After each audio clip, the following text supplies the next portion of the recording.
मुलांनो, आज आपल्याला आर्थिक सिद्धांतामधील अतिशय महत्त्वाचा असलेला पुरवठ्याचा नियम किंवा पुरवठ्याचा सिद्धांत पाहायचा आहे। अतिशय सोपा परंतु परीक्षेच्या दृष्टीने महत्त्वाचा असलेला हा सिद्धांत। सर्वप्रथम कोणताही सिद्धांत लिहित असताना आपण हा सिद्धांत कोणी मांडला ते सांगत असतो प्रस्तावनेमध्ये। तर प्रस्तावनेमध्ये आपल्याला काय लिहायचं आहे, तर 1890 साली डॉक्टर मार्शल यांनी अर्थशास्त्राची मूलतत्वे या ग्रंथामध्ये पुरवठ्याचा नियम सांगितलेला आहे। या नियमामध्ये त्यांनी किंमत आणि पुरवठा यामधील संबंध स्पष्ट केलेला आहे। यापूर्वी मागणीच्या नियमामध्येही आपण असंच पाहिलं होतं की 1890 साली डॉक्टर मार्शल यांनी अर्थशास्त्राची मूलतत्वे हा ग्रंथ लिहिला आणि त्या ग्रंथामध्ये त्यांनी मागणीचा सिद्धांत स्पष्ट केलेला आहे की ज्या मागणीच्या सिद्धांतामध्ये किंमत आणि मागणी यामधील संबंध स्पष्ट केलेला होता। तसंच पुरवठ्याच्या नियमात सुद्धा पुरवठ्याचा नियमही यांनी 1890 साली लिहिलेल्या अर्थशास्त्राची मूलतत्वे या ग्रंथामध्येच या सिद्धांताचं विवेचन किंवा स्पष्टीकरण केलेलं आहे आणि या सिद्धांतामध्ये त्यांनी किंमत आणि पुरवठा यामधील संबंध स्पष्ट केलेला आहे। इथपर्यंतची माहिती तुम्हाला प्रस्तावनेमध्ये लिहावी लागेल। मग आता त्यानंतर आपला नियम काय आहे, तर अर्थशास्त्राचा कोणताही नियम लिहित असताना आधी आपण एक वाक्य लिहितो, विशिष्ट परिस्थिती कायम असताना किंवा इतर परिस्थिती कायम असताना कोणते एक वाक्य लिहायचं। अधिक किमतीला जादा पुरवठा केला जातो आणि कमी किमतीला कमी पुरवठा केला जातो। हा आहे मार्शल यांनी सांगितलेला नियम। काय म्हटलेलं आहे, विशिष्ट परिस्थिती कायम असताना अधिक किमतीला जादा पुरवठा केला जातो आणि कमी किमतीला कमी पुरवठा केला जातो। थोडक्यात दुसऱ्या भाषेत आपण असेही म्हणू शकतो, विशिष्ट परिस्थिती कायम असताना किंमत वाढल्यास पुरवठा वाढतो, या उलट किंमत कमी झाल्यास पुरवठा कमी होतो। हा झाला आपला नियम।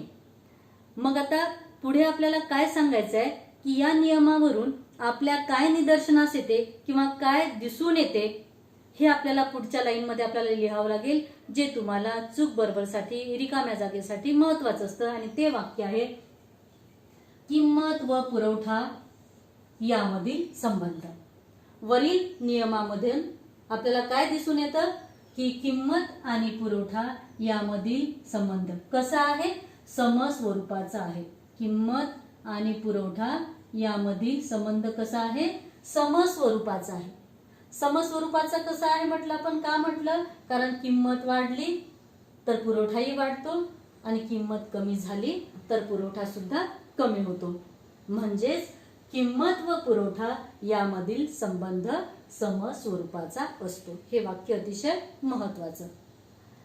आता हे पाहिल्यानंतर हेच आपल्याला एका इक्वेशनाद्वारे दाखवता येते। यस सप्लाय म्हणजे पुरवठा, त्यासाठी यक्स हा जो शब्द आहे, यक्स ही वस्तू, यक्स कशासाठी वापरलाय, वस्तूसाठी वापरलेला आहे। म्हणजेच काय झालं इथे, यक्स वस्तूचा पुरवठा बरोबर। यफ म्हणजे फलन किंवा कार्य, इन ब्रॅकेट कंसामध्ये काय दिलेलं आहे, पी एक्स म्हणजे काय, यक्स वस्तूची किंमत। काय म्हटलेलं आहे आपण, पुरवठा कशाचा पुरवठा, यक्स वस्तूचा, यक्स म्हणजे यस वस्तूचा पुरवठा बरोबर। काय म्हटलेलं आहे, यफ म्हणजे फलन, काय म्हटलेलं आहे, यक्स वस्तूची किंमत। थोडक्यात किंमत आणि पुरवठा यामधील संबंध समस्वरूपाचा असतो। म्हणजेच किंमत वाढली की पुरवठाही वाढतो आणि किंमत कमी झाली तर पुरवठा सुद्धा कमी होतो. आता हे आपण नियमामध्ये सांगितलेलं आहे. जे आपण नियमामध्ये सांगितलेलं असते तेच आपल्याला तक्त्याद्वारे दाखवायचं असते, जे आपण आधी सुद्धा बघितलेलं आहे. मग आता या तक्त्यामध्ये आपल्याला काय दाखवायचं आहे? असा तक्ता तुम्हाला काढायचा आहे की ज्यामध्ये किंमत आणि पुरवठा यामधील संबंध कसा दिसला पाहिजे? समस्वरूपाचा दिसायला पाहिजे. मग आता आपण किंमत घेतली आहे. एका या तक्त्यामध्ये आधी किंमत आहे जी रुपयामध्ये दाखवलेली आहे. दुसऱ्या बाजूला पुरवठा आहे जो किलोग्रॅम मध्ये दाखवलेला आहे. किंमत आपण दाखवली आहे 10 रुपये. त्या 10 रुपये किमतीला 100 किलोग्रॅम पुरवठा होता. किंमत वाढली 20 रुपये झाली. 20 रुपये किमतीला पुरवठा वाढला 200 किलोग्रॅम झाला. परत किंमत वाढली 30 रुपये किंमत झाली. 30 रुपये किमतीला पुरवठाही वाढला 300 किलोग्रॅम झाला. आणि आणखी किंमत वाढली 40 रुपये झाली. या 40 रुपये वाढत्या किमतीला परत पुरवठा वाढला आणि 400 किलोग्रॅम झाला. काय दिसून येतं आपल्याला? या तक्त्यावरून आपल्याला असे निदर्शनास येते की कमी किंमत म्हणजे किती होती इथे? 10 रुपये. कमी किमतीला पुरवठा सुद्धा कमी होता आणि जास्त किमतीला पुरवठा सुद्धा जास्त होता. हेच आपण त्या नियमामध्ये सुद्धा बघितलेलं आहे की किंमत कमी असल्यास पुरवठाही कमी होतो आणि किंमत जास्त असल्यास पुरवठाही जास्त होतो. आणि असं का होतं की किंमत कमी झाली तर पुरवठा कमी होतो आणि किंमत वाढली तर पुरवठा वाढतो? कारण नफा मिळविणे हा विक्रेत्याचा उद्देश असतो. किंमत जसजशी वाढत जाईल तसतसा नफा वाढतो आणि नफा वाढतो म्हणून तो आपला पुरवठा वाढवितो. किंमत जसजशी कमी होते तसतसा पुरवठा तो कमी करतो. का कमी करतो? कारण कमी किमतीला नफ्याचं प्रमाण कमी होत असते. हे तुम्हाला नियमामध्ये लिहायची गरज नाही, फक्त तुम्हाला समजावून सांगण्यासाठी आहे. नियमामध्ये आपल्याला फक्त तक्त्यामध्ये आपल्याला एवढंच दाखवायचं आहे की असा तक्ता काढायचा की कमी किमतीला पुरवठा कमी असायला पाहिजे जो आपल्या तक्त्यामध्ये आहे आणि जास्त किमतीला पुरवठा जास्त असला पाहिजे. आता हा जो तक्ता काढलेला आहे आपण, या तक्त्याचं स्पष्टीकरण एवढंच करायचं आहे की वरील तक्त्यावरून असे दिसून येते की किंमत जसजशी वाढली तसतसा पुरवठाही वाढला. कमी किमतीला म्हणजे 10 रुपये किमतीला पुरवठा कमी होता म्हणजेच 100 किलोग्रॅम होता आणि जास्त किमतीला म्हणजे 40 रुपयाला पुरवठा जास्त म्हणजेच 400 किलोग्रॅम होता. एवढं झालं ह्या तक्त्याचं स्पष्टीकरण. आता पुढला मुद्दा येतो. अगदी नियमाने हे करायचं आहे. आधी प्रस्तावना आपल्याला सिद्धांताची करायची आहे. प्रस्तावनेनंतर एक महत्वाचं वाक्य आपण लिहिलंय की किंमत आणि पुरवठा यामधील संबंध समस्वरूपाचा असतो. आणि त्यानंतर मग आपण हे सूत्र लिहिलेलं आहे की Sx equal to F in bracket Px. X हा वस्तूसाठी वापरलेला आहे, P किमतीसाठी वापरलेला आहे आणि S म्हणजे सप्लाय किंवा पुरवठ्यासाठी वापरलेला आहे. त्यानंतर जे सिद्धांतामध्ये सांगितलेलं आहे, जे ह्या एका वाक्यामध्ये आपण सांगितलेलं आहे ते आपल्याला या तक्त्यामध्ये स्पष्ट करायचं आहे. आणि म्हणून आपण तक्ता काढला किंमत आणि पुरवठा.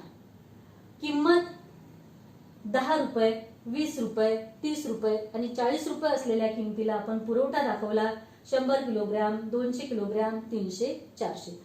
दाखवायचं आपल्याला एवढंच आहे की किंमत वाढत गेली तसतसा पुरवठाही वाढतो. कमी किमतीला पुरवठा कमी असतो आणि जास्त किमतीला पुरवठा जास्त असतो, जो आपण या तक्त्यामध्ये दाखवलेला आहे. त्यानंतर आता आपल्याला या तक्त्यावरून आकृती काढायची आहे आणि आकृती नेहमीप्रमाणेच आपली अक्ष हा आडवा अक्ष आपण घेतला, अय हा उभा अक्ष आपण घेतला. अक्ष या आडव्या अक्षावर आपण इथे आता पुरवठा मोजलेला आहे आणि अय या उभ्या अक्षावर आपण किंमत मोजलेली आहे. त्यानंतर आता आकृतीचं स्पष्टीकरण. किंमत अनुक्रमे 10, 20, 30, 40 जी आपण या उभ्या अक्षरावर दाखवलेली आहे.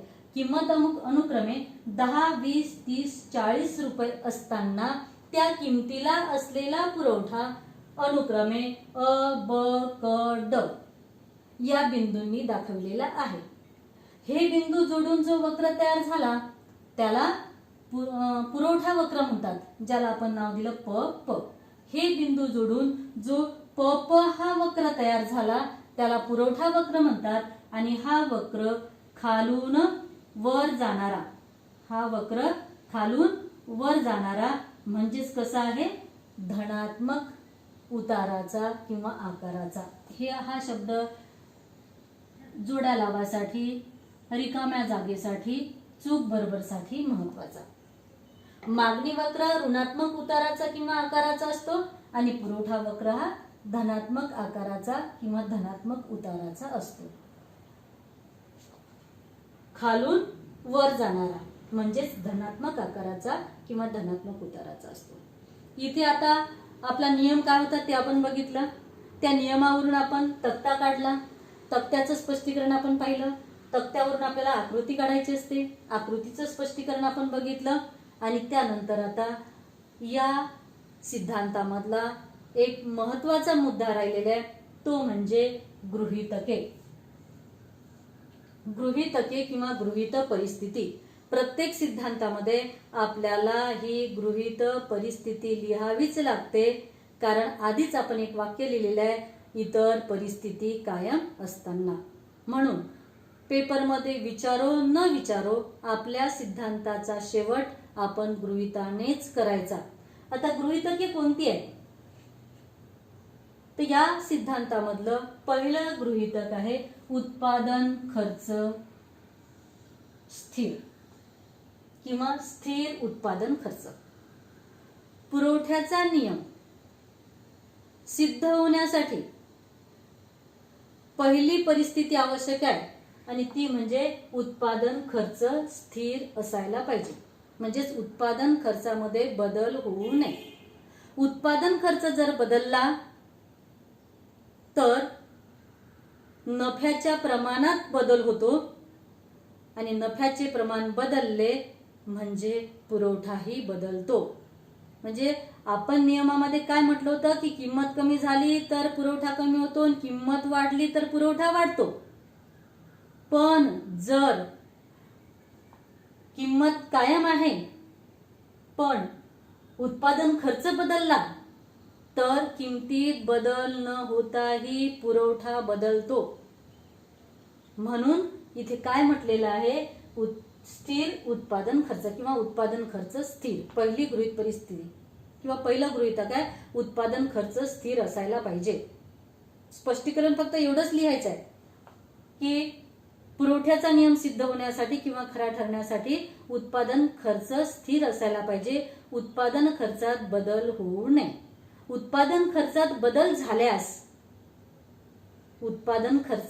बदल झाल्यास नफ्याच्या प्रमाणामध्ये बदल होतो आणि नफ्याचे प्रमाण बदलले म्हणजे पुरवठा कमी जास्त होतो.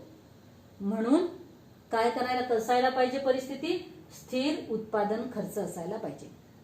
ज्याप्रमाणे उत्पादन खर्च स्थिर असायला पाहिजे त्याचप्रमाणे दुसरी परिस्थिती आहे उत्पादन तंत्र सुद्धा स्थिर असायला पाहिजे. उत्पादन तंत्र स्थिर असायला पाहिजे कारण उत्पादन तंत्रावर सुद्धा पुरवठा अवलंबून असतो. उत्पादन तंत्र बदलले तर पुरवठाही बदलतो, कारण उत्पादन तंत्र बदलले तर नफ्याचं प्रमाण बदलते आणि नफ्याचे प्रमाण बदलले म्हणजे पुरवठा सुद्धा बदलतो. म्हणून दुसरी परिस्थिती उत्पादन तंत्र सुद्धा स्थिर असायला पाहिजे. तिसरं गृहीतक सरकारी धोरण कायम असावे. सरकारी धोरणात बदल होता कामा नये. जैसे थे स्थिती त्या धोरणाबाबत असली पाहिजे.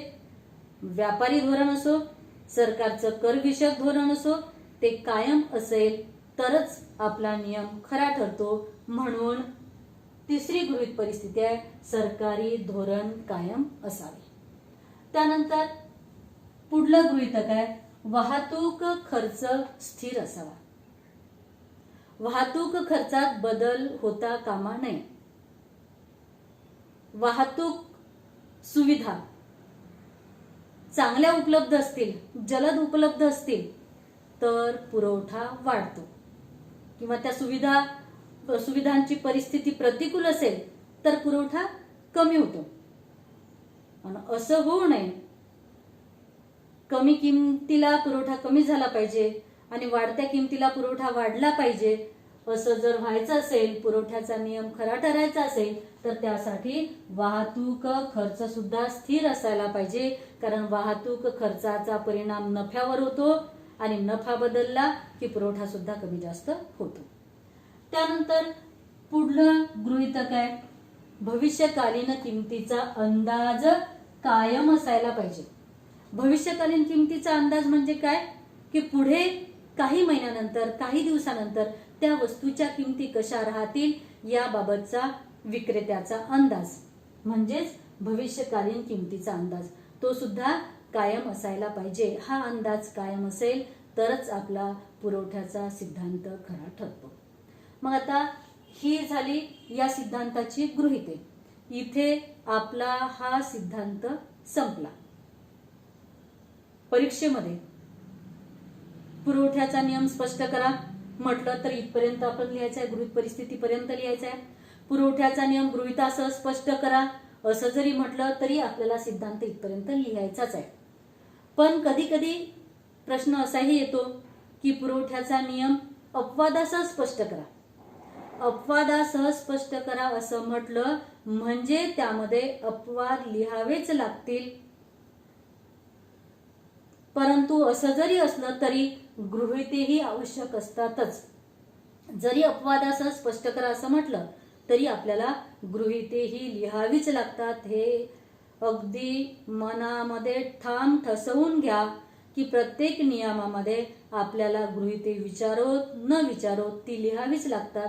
पण अपवाद विचारले तरच लिहायचे, अन्यथा अपवाद लिहायची गरज नाही. मुलांनो, अर्थशास्त्रामधील अतिशय मन लावून ऐकलं तर, समजून घेतलं तर अतिशय सोपा हा नियम किंवा सिद्धांत आहे आणि गृहीत परिस्थितीपर्यंत आपल्याला हा सिद्धांत लिहायचा आहे. परीक्षेच्या दृष्टीने सोपा, अभ्यासाच्या दृष्टीने सोपा आणि परीक्षेच्या दृष्टीने हा महत्त्वाचा सिद्धांत. ज्या दिवशी हा व्हिडिओ तुमच्यापर्यंत पोहोचला त्या दिवशी पॉज करून शांततेने हे लिहून घ्या आणि वारंवार मन लावून वाचा. एकदा लक्षात राहिलं तर परीक्षेपर्यंत तुम्हाला काहीच अडचण जाणार नाही. चॅनलला सबस्क्राईब करा. नियमितपणे सर्व सिलेबस तुमच्यापर्यंत पोहोचेल. अगदी सराव परीक्षेपर्यंतचे सर्व व्हिडिओ तुम्हाला मिळतील. पूर्ण तयारी तुमची करून घेतल्या जाईल. बाकी या सिद्धांताचे जे अपवाद आहेत ते आपण पुढील भागामध्ये बघू. धन्यवाद.